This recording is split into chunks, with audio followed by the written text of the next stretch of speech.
So now we are going to discuss chemical reactions of glycerol. Glycerol भी alcohol का ही part है, तो हम लोग अब उसके केमिकल रिएक्शन को डिस्कस करेंगे। तो ग्लिसरॉल का जो फार्मूला होता है वो है CH2OH, CHOH एंड CH2OH। ये ग्लिसरॉल कहलाएगा। इसको हम लोग ऐसे भी लिख सकते हैं, दिस इज OH,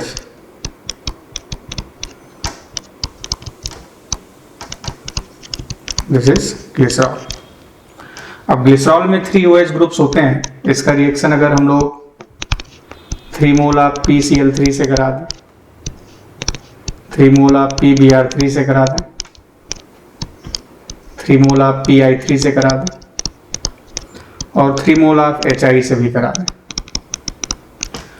तो ROH किसी अल्कोहल का रिएक्शन, ROH का रिएक्शन PCl3 से कराते हैं तो ROH RCl में बदल जाता है। यहाँ पर 3 OH ग्रुप्स हैं, तो 3 OH ग्रुप्स PCl3 से रिएक्ट करके सारे OH Cl में कन्वर्ट हो जाएंगे। मतलब product of the reaction is this one. सारे OH की जगह ऐसे Cl आता गया। This is 1 2 3 ट्राइक्लोरोप्रोपेन। उसी तरह से यहाँ भी सारे OH की जगह Br आ गए। 1 2 3 ट्राइब्रोमोप्रोपेन। PI3 से रिएक्शन करा दिया तो सारे OH की जगह I आ गया, आयोडीन। पर आयोडीन में क्या है, आयोडीन की साइज बड़ी होती है, तो जब भी 2 आयोडीन एडजेसेंट पोजीशन पर होते हैं तो तुरंत वहां से I2 निकल जाता है। तो यहाँ पर 3 आयोडीन है, 3 में 2 आयोडीन I2 के फॉर्म में निकल गए और हमें फाइनल प्रोडक्ट ऐसे मिल गया। Now this is allyl iodide. तो जब भी PI3 का रिएक्शन ग्लिसरीन से कराएंगे तो फाइनली हमें एलाइल आयोडाइड मिल जाएगा। HI से भी ऐसे ही होगा। पहले तो सारे OH आयोडीन से रिप्लेस हो गए, तुरंत I2 निकल गया और यहाँ भी हमें एलाइल आयोडाइड मिल जाएगा। तो अगर ग्लिसरीन पर 3 मोल HI का रिएक्शन कराएंगे तो फाइनली हमें एलाइल आयोडाइड मिल जाएगा। और अगर ग्लिसरीन पर HI का एक्सेस में रिएक्शन है, this is OH, OH and OH, इस पर HI अगर एक्सेस में ले लें तो हमें 2-आइडोप्रोपेन मेजर प्रोडक्ट मिल जाता है।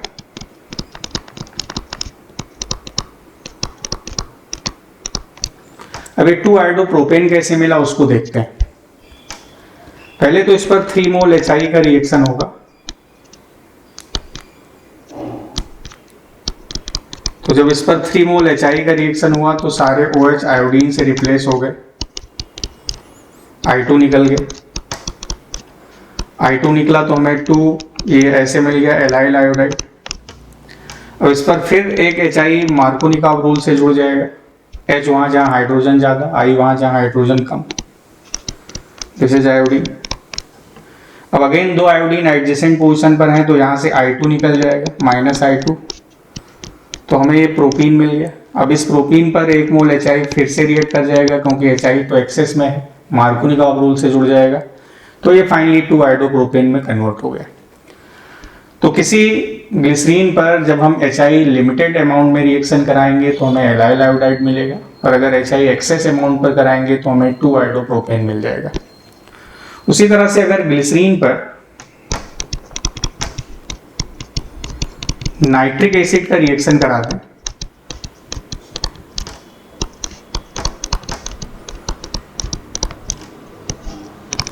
नाइट्रिक एसिड इज HNO3 और उसको हम ऐसे भी लिख सकते हैं कि OHNO2,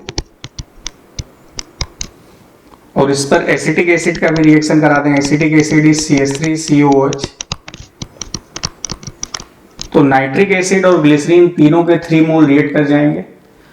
और किसी अल्कोहल पर एसिड का जब रिएक्शन कराते हैं तो वहां पर एस्टरीफिकेशन रिएक्शन होता है और एस्टरीफिकेशन रिएक्शन में कार्बोक्सिलिक एसिड से OH निकलता है या एसिड से OH निकलता है और अल्कोहल से H निकलता है। तो अब यहां से OH निकलता जाएगा और यहां से H निकलता जाएगा, 3 मोल का रिएक्शन हो जाएगा। ना अपने को जो प्रोडक्ट मिला दिस इज CH2OCOCH3, यहां भी ऐसे CHOCOCH3, और यहाँ भी ऐसे CH2O CO CH3,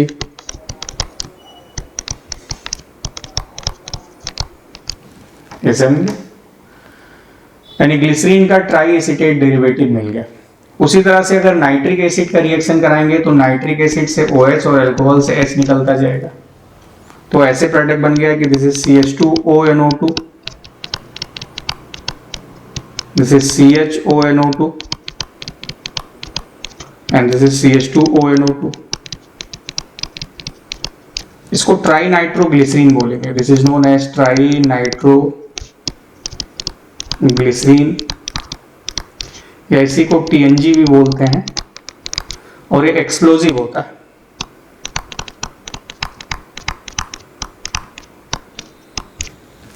तो this is trinitroglycerine, esterification जैसा रिएक्शन हो गया। अब ग्लिसरीन पर अगर KHSO4 का रिएक्शन हाई टेम्परेचर पर करा दें, ग्लिसरीन CH2OH CHOH CH2OH, इस पर KHSO4 का रिएक्शन हाई टेम्परेचर पर, तो एक्रोलीन में बदल जाता है CH2 double bond CH CHO, इस तरह से एक्रोलीन में कन्वर्ट हो गया। अब एक्रोलीन में कन्वर्ट कैसे होता है, हमने आपको बताया कि कंसंट्रेट H2SO4 H3PO4 और KHSO4 का रिएक्शन अगर किसी अल्कोहल से हाई टेम्परेचर पर कराते हैं तो वहाँ डिहाइड्रेशन रिएक्शन होता है, तो यहाँ भी वही होगा, पहले डिहाइड्रेशन हो गया। इसको अब हम आसानी से ऐसे समझ सकते हैं कि जब इस पर KHSO4 का रिएक्शन हाई टेम्परेचर पर कराया गया, इस ग्लिसरीन को मैं ऐसे भी लिख सकता हूँ कि this is CH2OH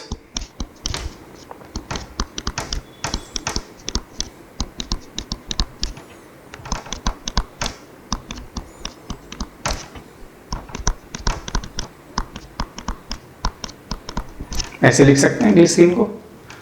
KHSO4 dehydrating agent है, हाई टेम्परेचर पर वाटर एलिमिनेट हो जाएगा, तो यहां से OH निकल गया और यहां से भी OH निकल गया, तो फाइनली जो मिला कि this is CH2 double bond C double bond CHOH,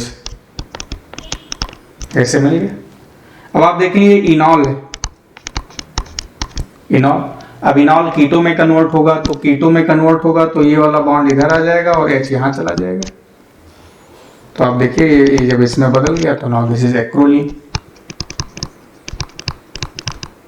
this is acrolein, enol keto में कन्वर्ट हो गया। तो ग्लिसरीन पर KHSO4 का रिएक्शन हाई टेम्परेचर पर कराने पर वो फाइनली एक्रोलीन में बदल जाता है। अब अगर ग्लिसरीन पर ऑक्सैलिक एसिड का रिएक्शन डिफरेंट टेम्परेचर पर कराएं तो प्रोडक्ट क्या बनेगा, उसको अपने को डिस्कस करना है। ग्लिसरीन पर ऑक्सैलिक एसिड का reaction with oxalic acid,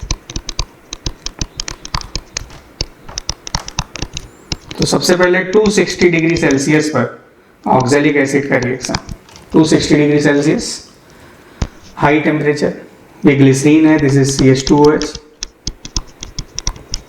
CHOH CH2OH, इस पर ऑक्सैलिक एसिड का फार्मूला ऐसे,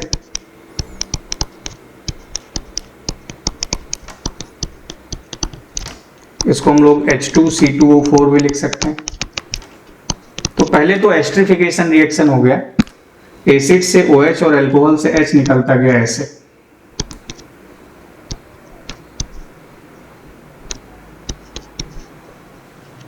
इस तरीके से।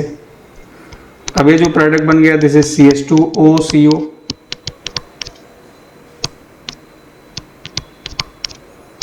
This is CHOCO, this is CH2OH, ऐसे बन जाएगा। अब रिएक्शन हाई टेम्परेचर पर होता है, हाई टेम्परेचर पर डिकार्बोक्सिलेशन भी होने लगता है, CO2 निकल जाएगा। तो टेम्परेचर हाई है तो CO2 निकलेगा, और CO2 निकलने के लिए ये वाला बॉन्ड अब इधर शिफ्ट हो गया, इसके इलेक्ट्रॉन इधर शिफ्ट हो गए और ये इधर आ गया, तो अपने को जो फाइनली प्रोडक्ट मिल गया, now this is CH2 double bond CH and this is CH2OH plus 2 mole of CO2, this is C double bond O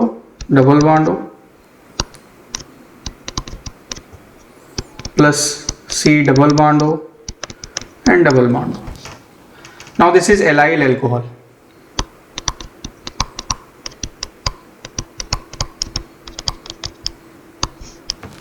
तो ग्लिसरीन का रिएक्शन जब ऑक्जेलिक एसिड से 260 डिग्री सेल्सियस पर कराते हैं तो हमें एलाइल अल्कोहल और CO2 मिल जाता है। पर अगर ग्लिसरीन का रिएक्शन ऑक्जेलिक एसिड से 110 डिग्री सेल्सियस पर करा दें तो फिर से ग्लिसरीन और फॉर्मिक एसिड मिल जाता है और वो रिएक्शन एक्वस मीडियम में होता है। जैसे ऐसे मैंने फिर से ग्लिसरीन लिया, this is CH2OH, CHOH and this is CH2OH। इस पर ऑक्जेलिक एसिड का रिएक्शन लो टेम्परेचर पर यानी 110 डिग्री सेल्सियस पर। तो पहले तो H2O निकल गया ऐसे, एसिड से OH और अल्कोहल से H। Now this is CH2 OCO COH।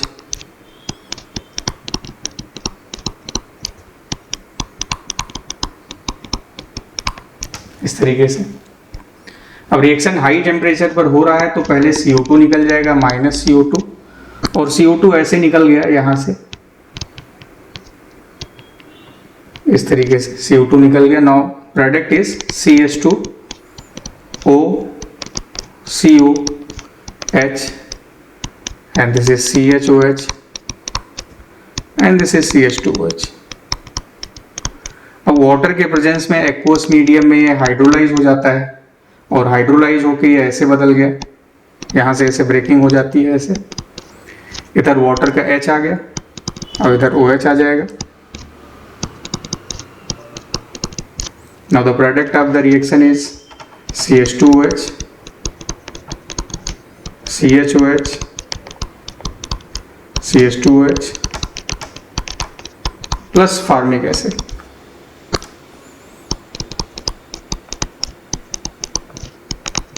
HCOH। तो ये इंपॉर्टेंट रिएक्शन है कि ग्लिसरीन का रिएक्शन ऑक्जेलिक एसिड से 260 डिग्री सेल्सियस पर कराने पर हमें एलाइल अल्कोहल मिल गया, ये this is allyl alcohol. But अगर ग्लिसरीन का रिएक्शन ऑक्जेलिक एसिड से 110 डिग्री सेल्सियस पर कराते हैं तो हमें फिर से ग्लिसरीन और फॉर्मिक एसिड मिल जाता है। और अगर ग्लिसरीन का रिएक्शन HiO4 से कराएं तो जैसा कि हम लोगों ने ऑक्सीडेशन ऑफ एल्कोहल में पढ़ा था, now glycerine is again CH2OH CHOH CH2OH। अब इसका रिएक्शन अगर मैं HiO4 से करा दूं, HiO4 के 2 मोल कंज्यूम होंगे तो रिएक्शन होगा तो ये पहले ये ब्रेक होगा, ये ब्रेक होगा, बीच वाले का ऑक्सीडेशन 2 बार होगा। तो जिसका ऑक्सीडेशन, जिस एल्कोहल का ऑक्सीडेशन 2 बार होगा वो फाइनली फॉर्मिक एसिड में बदल गया। तो बीच वाला एल्कोहल फॉर्मिक एसिड और ऊपर और नीचे वाले ये दोनों फॉर्मल्डिहाइड में बदल जाएंगे। तो 2 mole of formaldehyde plus 1 mole of formic acid. So this is about the chemical reactions of glycerol, जिसमें हम लोगों ने इसके सारे केमिकल रिएक्शन को डिस्कस किया।